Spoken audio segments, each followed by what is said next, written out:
Welcome to the Be a Brilliant Human podcast.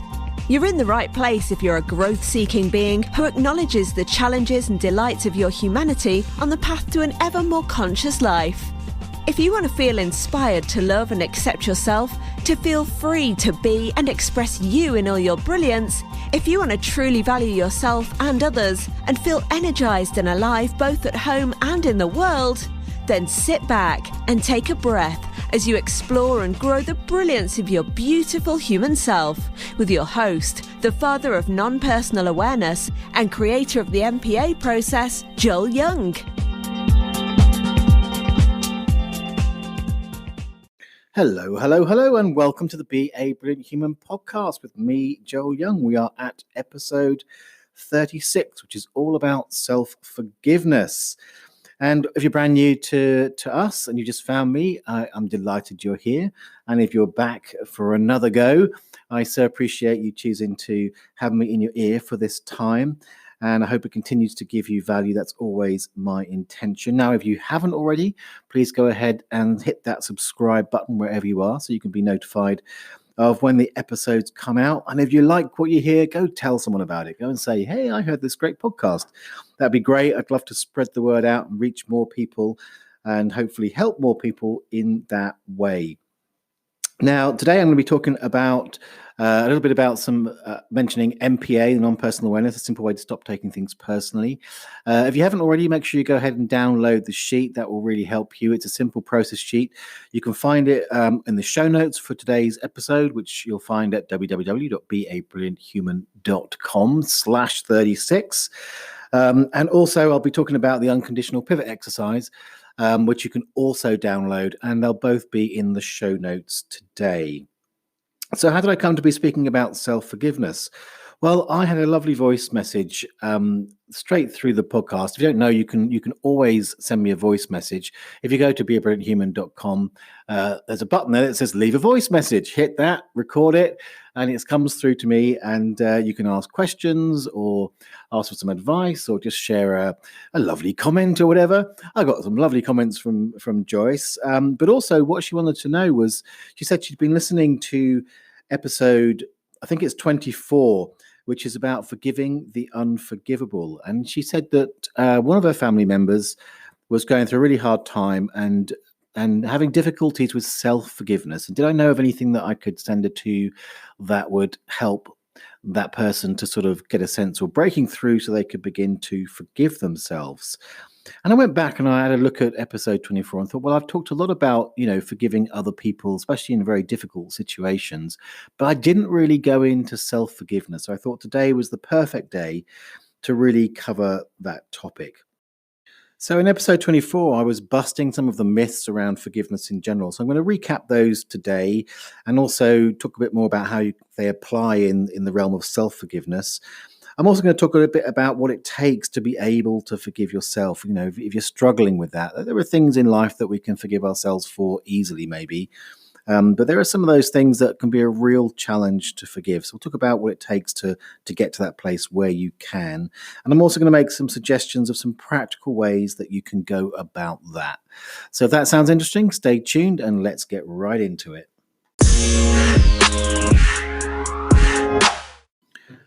Okay, so let's look at those myths that I talked about in episode 24. Now, I'm just going to cover them kind of briefly here.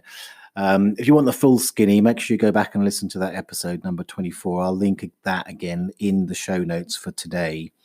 But there were three basic myths that I covered. The first one is kind of that'll show them. If I don't forgive this other person, that'll show them. And it's really based in the idea of somehow your lack of forgiveness somehow punishes them. But really, it doesn't.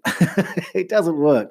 There's that expression that I use, which is not forgiving someone is like drinking poison and expecting them to die. All it really does is hurt you. But it's sponsored by that idea of punishment. And the second myth is similar, which is they don't deserve my forgiveness. Again, that idea that somehow your withholding forgiveness somehow impacts them. Now, of course, other people can take that on, they've not forgiven me, and then feel bad about themselves in that way. But fundamentally, they're at choice to undergo the sense of forgiveness anyway. There isn't really that link that we like to think that there is. Now, with the first one, that'll show them, if you think about it, in self-forgiveness, it's like that will show me, right? That'll show me, bad me, punish me. And again, self-punishment is not a way to come into resolution. And it ultimately does not affect the other person. If you're punishing yourself, what difference if you've transgressed with somebody else, for example, or done something that you feel is can't be forgiven? Self-punishment is not a way forward. And that second one, they don't deserve my forgiveness. What does that become? It becomes, I don't deserve my forgiveness. Now, this one's a bit of a sneaky one, I think, really, when we do this to ourselves, because in a way, what you're saying, when I don't deserve forgiveness, it's a bit of a control mechanism. And what are we controlling? You might say, well, getting to forgiveness, especially self-forgiveness, sometimes requires us to really feel some very deep and painful emotions. And that sense of control, I don't deserve forgiveness. The red flag there is it may be that what's really happening is an avoidance of just feeling the feelings so that they can pass. And I get it, those things are really deep and it can be a real challenge to face them. But watch out, because that one, it could may be more about control than, anything else. And the third myth about forgiveness is that if you forgive someone, it makes their behavior okay.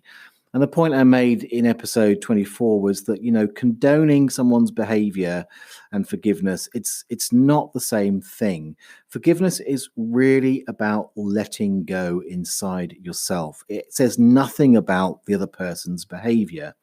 And again, that also applies within yourself. Some past part of you has had a moment. And in a sense, that idea of if I forgive myself, it will make it okay, is clinging to that moment. It's a bit like, holding on to a red hot poker. It doesn't change anything. It just continues to hurt. Better to focus on moving forward and focusing on the things that can put it right. And we'll get into that in more detail. But again, the way that we apply these myths really is a false premise. And that's the first stage, really, is to really get a sense of busting those myths within yourself. So what does it take to get ready to forgive yourself? Well, I think the first thing really is exactly that. It's about acknowledging that not forgiving yourself is useless. It really is about self-punishment, and to really ask yourself honestly, what does that achieve? What does it achieve in terms of the other person, if there's another person involved? What does it achieve in terms of yourself? Really, it's a downward spiral that achieves nothing. So the question comes that you really need to ask yourself is what do I want to achieve? Maybe you think that not forgiving yourself will achieve something, but those approaches won't. So maybe what you want to achieve is to not do it again. You don't want to do it again.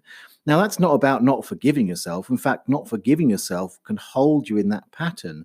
It's more about making a commitment to doing your inner work and to heal the causes. Recrimination is not a way to do that. So if what you want to do, or what you think it's achieving by not forgiving yourself, is to prevent you from doing something like that again, then again, switch your thinking around. The way you're going to really achieve that is by committing to doing the work, heal the causes, so that you can move forward more helpfully. Or maybe another idea that sometimes people have around self-forgiveness is the idea of, redemption. And that ultimately is in your hands. Again, not forgiving is not going to give you the redemption that you want.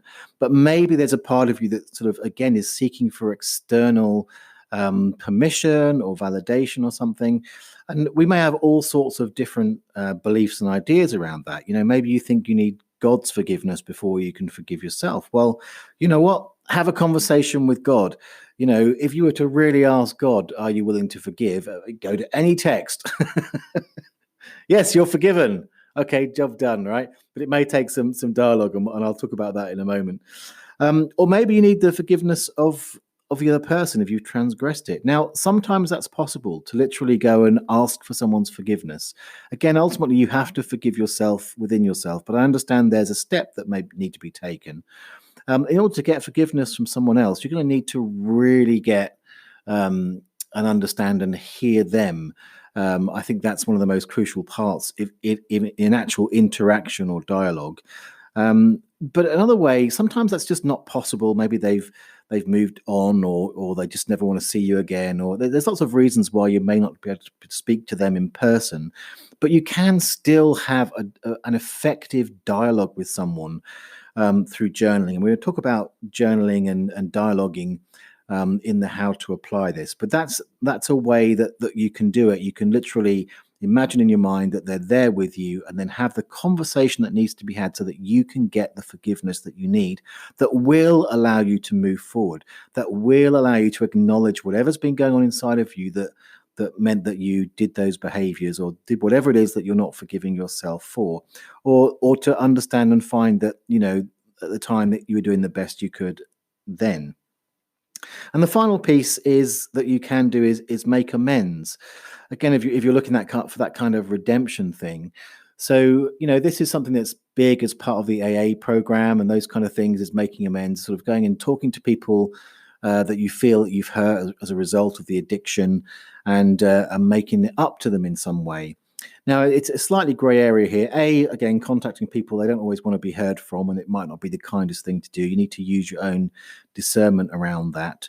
And also sometimes, I'll do whatever it takes to put it right. And they say something that's totally out of out of possibility, or just doesn't work for you. And, I got this from Byron Katie. Byron Katie did the work, and byronkatie.org is where you can find her work. And she used a language that went along the lines of, if someone asks you to do something to make amends, that is, you just doesn't feel like you can do it in all integrity, then you can just say, that doesn't work for me. What else do you suggest? And just sort of in that way, you can find a way that works for both of you, that they feel like you're making up for it. And you feel like, you're honoring yourself, or not doing something which is out of sync with your own values. So in that acknowledgement, really what you're aiming for is to reach a place where you're willing to, and you're really wanting to forgive. I don't think that's something that you can fake. You have to have a really clear intention and understanding of why you would want to forgive yourself. Again, letting go of the idea that not forgiving yourself gives you anything is the best place to start for that. Now, if you're having a hard time trying to get into a place where you really get behind yourself in wanting to forgive yourself, you can do what I call a cost benefit analysis. You just need to ask yourself, what does it cost you to not forgive yourself? And really lay it out to yourself what the cost of that is.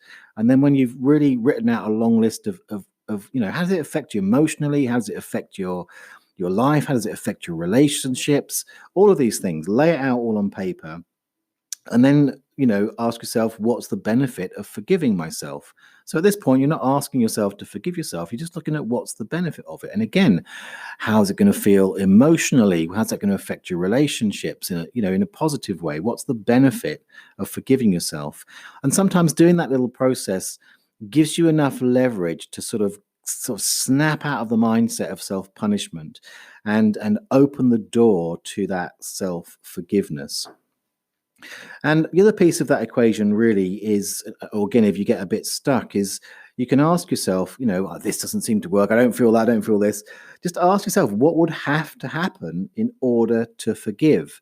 And just really sit with that question. If you possibly can, do it in the spirit of inquiry, which I've described several times on this show, which is, ask the question and let the answer find you. So literally, just again, you can write it on a piece of paper or just speak it out loud. What would have to happen in order to forgive? The thing that's great about this is you'll receive your own medicine. A bit like I was talking about with amends. It's like, what would have to happen to make it right? And then that's just really a process of following the breadcrumbs, those intuitions, those prompts inside you to do what it takes to forgive. But it's all predicated on really acknowledging that lack of self-forgiveness is self-punishment. Self-punishment will not achieve whatever it is that you want to achieve. Coming to a state of readiness, and then you can start getting into the practical stuff, which we'll talk about next. So once you've managed to get to a place where you're willing to let go of the self-punishment and you understand the benefits of self-forgiveness, how do you go about it? What do you do? Well, a lot of the time, just the very act of really realizing that what it's costing you and realizing that it's not really about the past or other situations, all of those realizations can actually be enough just to tip the scales and the forgiveness comes automatically. So if that's the case, just let it be that simple. You don't have to, over egg it. It's like the goal is here ultimately to find a place where you can forgive yourself. So it may be that that setup, those realizations are enough for you to just go, you know what? I forgive myself. And you'll feel that feeling when you let it go. So I guess that's the first one. And the other one that I want to talk about is actually several here, but the other one is a dialoguing. I kind of mentioned the dialoguing briefly. I want to talk a bit about that. So dialoguing is a process which you can do. You can do it on paper, in a journal. And it's a bit of a leap of the imagination to simply just imagine that there's that younger you, because if you're not forgiving yourself, it's in the past. There's some younger part of you that's there. And having a conversation. In a way, you can think about it as the present you is angry at the younger you for what they did. That is a relationship issue that needs to be sorted. There are words that need to be spoken. There are feelings that need to be felt. There's things that need to be heard and understandings to arrive at so that you can come together in that forgiveness. One of the things that I think it's really important to acknowledge in those kind of dialogues is to acknowledge that the fact is that wherever you're at in life and that younger you, we're always doing the best we can with the resources that we have at that time. Now, it's easy to rationally argue that away, but if you really, really sit and think about that idea, even though at the time you might say, well, I did know better at the time, you may have known better at the time, but there wasn't enough in consciousness and active within you to act on what you knew. And isn't that often the case in these situations with self-forgiveness? No matter how you might say, well, I know that, is that the point where the rubber meets the road? If that's not what you're doing, you didn't have the resources at the time to break through and act on the knowings. So it's great when you're looking back at these past experiences to really sit and acknowledge that, you were doing the best you could with the resources you had at the time. And going back to what do you want to achieve and moving forward, as you look from your present self to your past self, you've probably got more reflection, more understanding, and it's enough to get you in dialogue. So you can begin to look at what things you need to put in place so that those, that you do have the resources today that you didn't have then you're going to achieve that goal of not doing it again. And as long as you're clinging on and living in that past and just fighting that younger you, you're not really looking ahead to any future situation. It's really going to come and bite you on the arse again. And the other thing in those dialogues is to really give space for both parts of you, that younger you or the person, the younger you that did that thing that you can't forgive, and the present you that's angry, a chance to feel those feelings. Now, chances are if you're not willing to forgive yourself when you come into this process, that there's some form of shame going on, ashamed of yourself or those kind of things. Now, these are very raw emotions that they can really be tough to feel. And so as best you can, give yourself space to feel and acknowledge that the shame that's there and any other feelings that arise. Again, there's so many different sort of takes on the emotional content of that. So just doing it like a conversation, like an unscripted script, if you like, just literally write younger you, what, or start with the present day you. What do you need to say to the younger you? And just write it out. Just don't get in the way. Just write it. When the present day you feels complete, okay, how does the younger you respond? And let it be a natural dialogue. So that's a really good way to facilitate forgiveness with yourself. Next up, of course, I'm going to talk about MPA. One of the things that I say with MPA is when you really truly realize that things are not personal, then forgiveness is automatic and freedom follows. So why is that? Why? How can I possibly say that? But it's quite amazing. When I first started with MPA many years ago, um, I was coming on the back of doing a lot of that dialogue work. And I thought at the time, because that was my training, that kind of dialogue work and deep emotional work was absolutely necessary. Now, I'll say even today with some clients, I will use dialoguing because that is for them the best route to forgiveness. But it's amazing how many times simply doing the non-personal awareness, the MPA process, facilitates that forgiveness automatically. So I kind of asked, why is that? Well, MPA works directly with your identity. And often when you're not forgiving yourself, you are holding on to an identity of that younger you effectively, or that part of you that has transgressed your values in a way that means you can't forgive yourself. In fact, it's one of those interesting things. I think part of myth 2, where I don't deserve forgiveness, is because often when we do something which we find is unforgivable to ourselves, we can have literally like an identity crash. It's like we say to ourselves, I never thought I would do that. So who the hell am I anyway? And really, one of the things that MPA will bring to you is a sense of acknowledging the wider you, a way to really meet the fact that, we all have these shadow sides and that the beast can come out in surprising ways. But again, going back to what I said in that myth number 2, it's just a moment. And one of the ways that you can take things personally is you can take a moment personally. You literally say, that moment, that's me, that is. And the process itself, which is a 6 simple lines, and you can go and download it, as I say, from beabrillianthuman.com or joelyoungmpa.com. You'll find it all over my websites. You can download it for free. It's a few simple lines. You'll just find the keywords that are really where you're clinging to that idea that you are the person in that moment, and set you free from it so you can come back into connection with your whole self. And of course, I also offer trainings for MPA because these sort of things can be very deep stuff. So it may be great for you to sort of, if you download the sheet, you'll be invited to come along to or get the online program MPA Basic Training, which will be a real support to you if you're going to use MPA as your way to forgive yourself. Okay, the next suggestion I've got for you is another of the processes that I share for free, which is the Unconditional Pivot exercise. Now, it may not be appropriate to do the whole exercise. And by the way, I did a full training on that in episode 27. And you can go there and download it, listen to the training if you like. And also I'll link to it, of course, on today's episode show notes.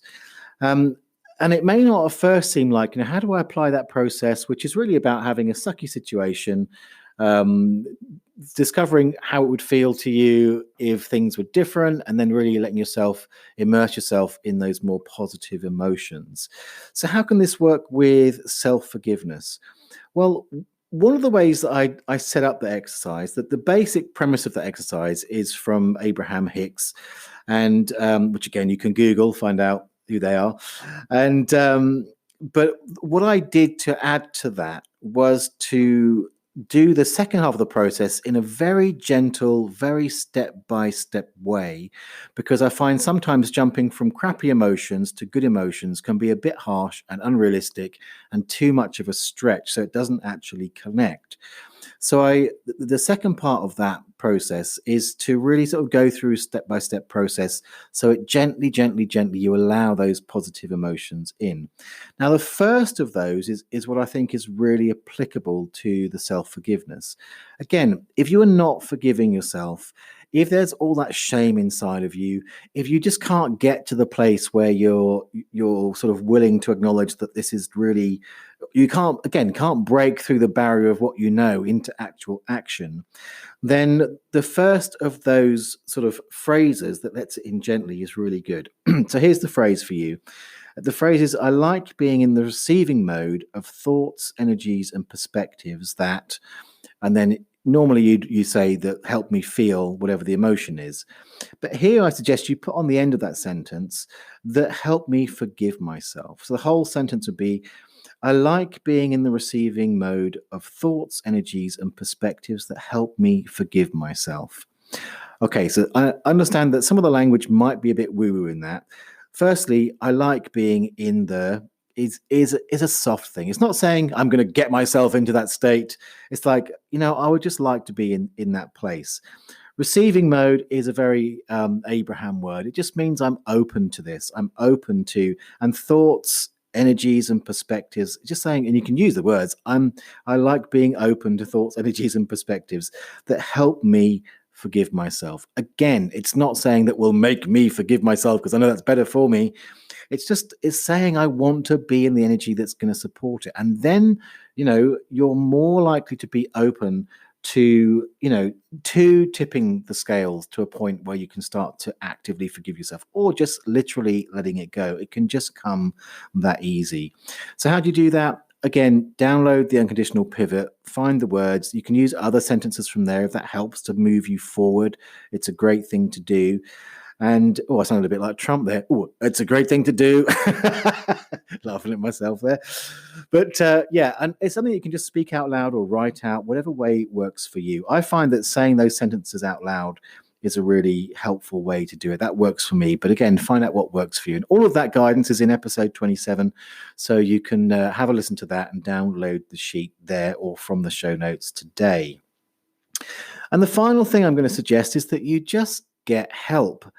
It's so important. If you can get to the point where you can acknowledge that this self-forgiveness is just damaging. And even if you think damaging yourself is the best thing to do because you've got to punish yourself so you won't do it again, all of that stuff, if you can get to the point where you can really acknowledge that, but you find that you can't on your own sort of facilitate that forgiveness. There's just too much emotion. There's too much stuckness. There's too much conflict inside of you. Then get help. It's just the easiest thing. I mean, again, I've had years of experience working on forgiveness work with forgiving, as you'll again see from episode 24, which Joyce mentioned originally, forgiving the unforgivable and helping people to come to that place, but also with tremendous really strong self-forgiveness issues and helping people come to that place where they can forgive themselves. Man, life changes when you forgive yourself. You can keep yourself absolutely caged up. You're not serving yourself. You're not serving your family or your loved ones. You're not serving anyone, keeping yourself in a state of self-punishment and denying yourself that self-forgiveness. But it can be a journey. It can be a process to get there. So go and get help. And me, anybody else, find someone. You can find out about how I can help you if you go to joelyoungmpa.com/sessions and have a look at that, or just reach out to me, send me an email. Say, look, I'm having a hard time with self-forgiveness. How can you help? And I'll do what I can to either help you to work with me or to point you in the direction of someone who I feel will be a fit for you. All right. So I hope this has given you a good insight into self-forgiveness. I hope it's inspired. Maybe it's opened a door in you somewhere where, if you've had a real hard time with this, it's given you a light bulb's gone off somewhere. You've got a bit of a plan of what to do and can start to action it, or at least acknowledge that you need help with it. And it's time to make that difference in your life. You will thank yourself. The people you love will thank you. So please do take care of yourself. And thanks so much for being here today, for listening. If you like this episode, if you think it will help somebody, go tell them about it. You can copy the link, send it to them on all the usual ways that you would do that, or just tell them to go and search for Be a Brilliant Human on whatever podcast platform they use, or just send them to the website, www.beabrillianthuman.com. If they go there around the time that this is going out, then it will be there on the front page. You can just say, search for it or /episode 36 or /36, and they'll find it. You know what to do, people. And of course, if you haven't already, make sure you subscribe to this podcast.